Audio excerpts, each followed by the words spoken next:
On to the penultimate palace. Now that we have the flute, do you know what we can do now? Summon tornadoes that will teleport us across the land? What? No, where would you get such a crazy idea? We can use it to put the river devil to sleep, or it just obliterates him. The game is kind of unclear what happens here. When your music is so fire, even demons burst into flames. Anyways, as you walk down this path, you'll run into a bunch of action scenes with Garus throwing stupid boulders at you. It's not just a boulder. It's a rock. Tomato potato. Once you get through the Garu Valley, you'll enter an area known as Dangerous Hyrule, where we find another graveyard. Well, that's not funny, that's just tragic. Moment of silence for those we lost.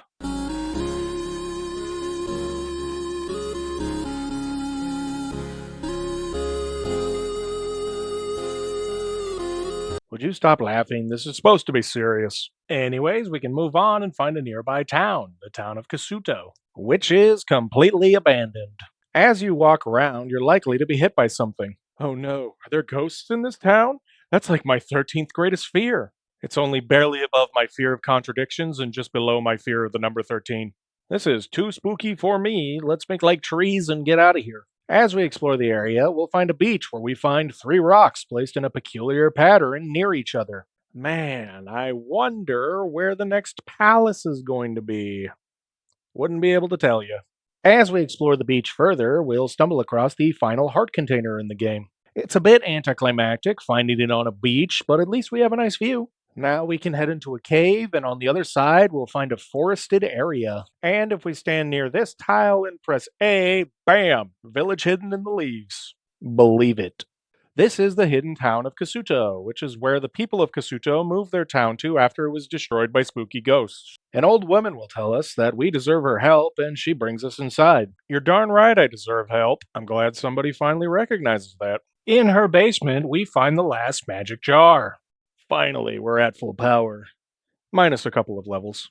Also, we can find a house that just has the wizard inside of it. Westy, you do know these guys are called wise men, right? Yeah, I know. Wizards are just cooler. Anyways, he teaches us the spell, which, on top of having the most redundant name possible, can also turn all enemies into bots. But also, if you use the spell at the end of Town, it summons a giant cave, inside of which you can find the magic key, which gives you infinite keys. Boy, this would have come in handy if we had it earlier. Oh, wait a minute. Man, if only we had spent more time preparing more for this journey. Like, oh, I don't know, bringing our inventory from a previous game. Anyways, let's head back to the three rocks on the beach and stand in this specific spot, which is a spot that is equidistant between all of them. But honestly, that's a bit obvious. I don't know why I felt the need to point that out, or why I felt the need to point out the fact that I pointed something obvious out. My goodness, I'm evolving. Anyways, all we gotta do here is pull out our flute again and play that funky music once again. Somehow our sick beats will cause the sixth palace to appear.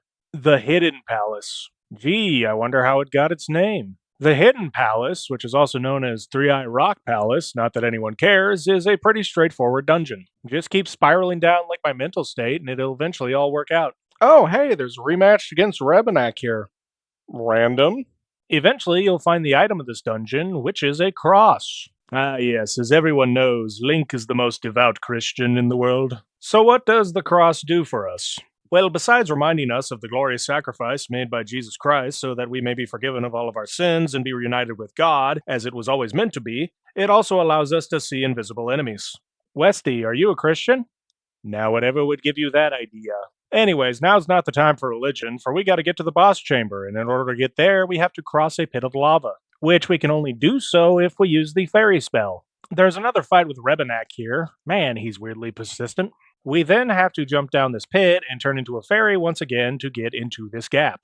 This is the last time we will have to become a fairy. Enjoy it while it lasts. Now that we're done being a fairy, it's time to fight the boss of Three Hidden Rock Palaci, or whatever this place is called. And that boss's name is Barba, who is also known as Volvagia. Volvagia. Volvagia?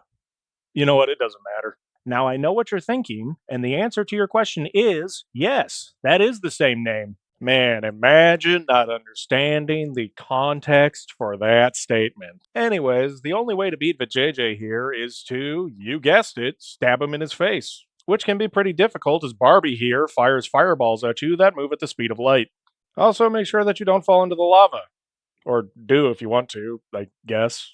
I'm not your father. Anyways, after wrestling with this wicked worm for a while, it will eventually fall to our warrior ways. And this episode of Stupidly Explained has been brought to you by the number W. Anyways, with Barba's defeat, we can go and place the final crystal in the final statue, which means we only have one challenge remaining. And it's quite possibly the greatest challenge in the entire Zelda series.